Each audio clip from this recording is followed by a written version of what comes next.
RFK Jr. faces questions from Warnock on past anti-vaccine statements, abortion and confirmation hearing to be HHS secretary. Thanks for joining Atlanta Direct News. Take a look. Thank you for meeting with me a few days ago. I'd like to follow up, if I might, with some of the issues that we discussed in my office.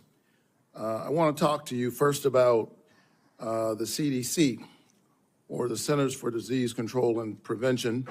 I'm proud of the work that the CDC does, proud that it's located in Georgia with more than 10,000 employees in my state. If confirmed, you would be the cabinet secretary over the CDC. Representing HHS is about 29% of the federal budget. CDC is a part of that. Do you agree that the CDC's work is critical to Georgia, critical for our country, and the health of the entire world? Yes, Senator. Senator Isaacson, my Republican predecessor, would have agreed with that. Bless his memory. He was a fierce advocate for the CDC, as am I. The CDC is an agency filled with hard-working, dedicated public health servants. They wake up every single day working to keep us safe. I think we don't think often enough about their work, because it's easy not to celebrate the folks who are protecting you from that which doesn't appear because of the work that they're doing. So grateful for the work that the CDC employees do. Some of them are members of my church. I saw that deep commitment firsthand when I visited the CDC just last summer. Mr. Kennedy, you have compared the CDC's work to Nazi death camps. You've compared it to sexual abusers in the Catholic Church. You've also said that many of them belong, this is a direct quote, many of them belong in jail.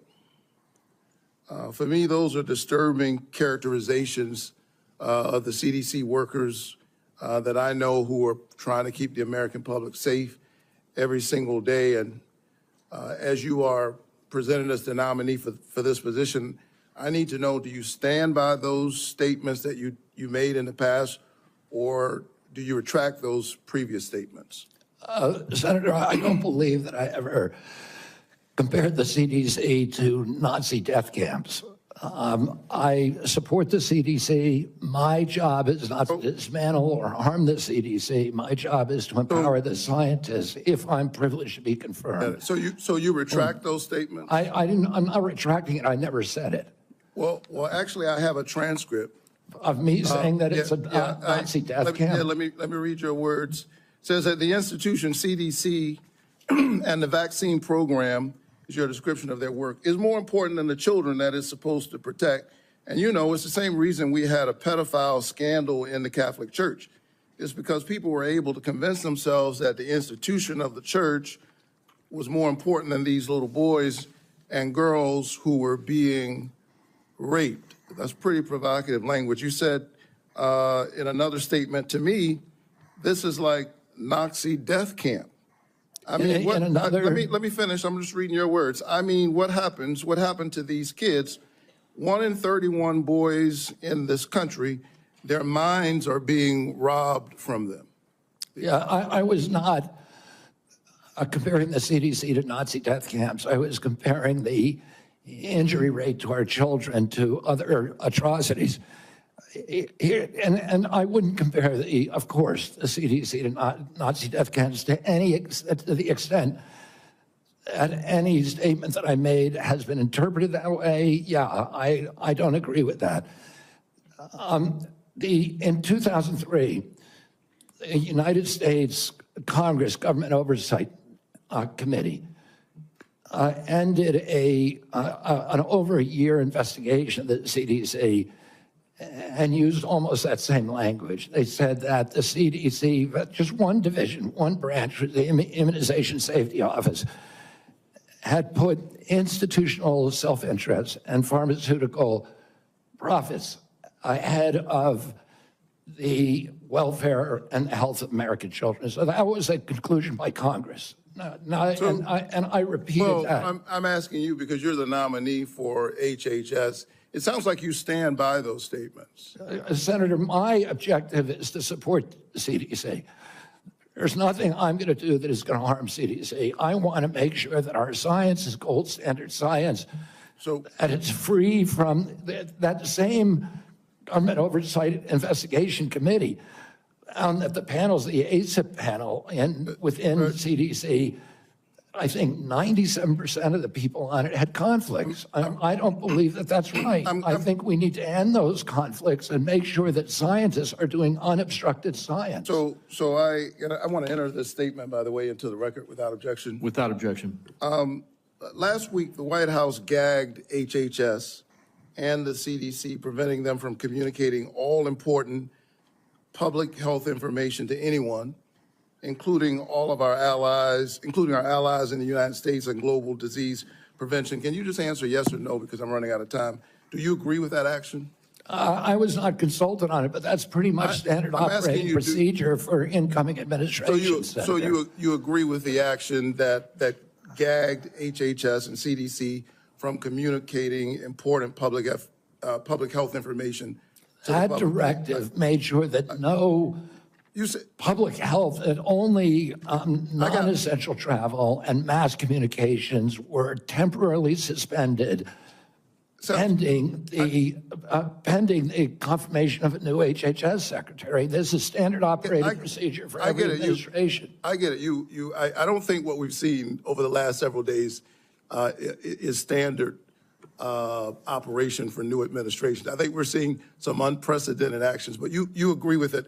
Last night, members of the CDC, along with other federal employees, were actually invited to resign, these buyouts. And I got text messages and folks I know who work from the CDC, for the CDC, that do this important work, who got that note. And it's really important because my experience is that when you send out that kind of note, the folks who resign are the folks who you least likely want to see resign. They got other options. They're gifted folks. They got a lot of expertise. They have options. A lot of them are doing this work because of their patriotism, because of their commitment. Do you agree with the buyouts that were presented to CDC employees just last night? I agree.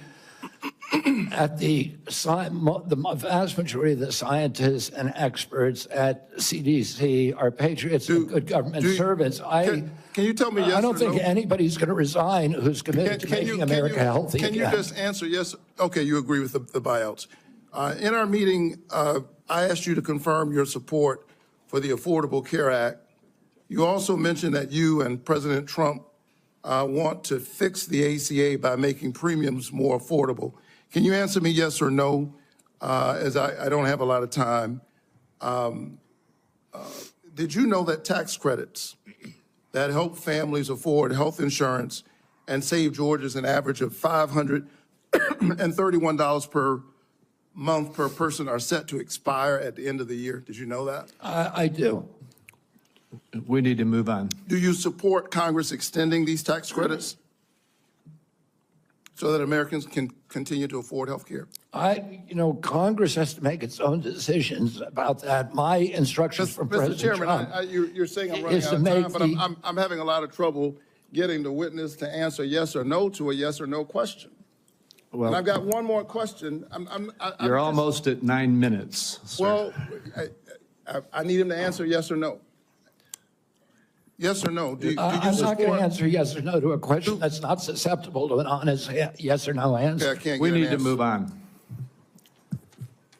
I think that the fact that you find it difficult to answer basic questions is deeply troubling for me as you present yourself as a nominee to run HHS. Thank you so very much. Senator Smith. I've been in courts all over the country, and prosecutors. Mr. Chairman, you told me I'm out of time, and the witness continues to filibuster even after I said I'm done.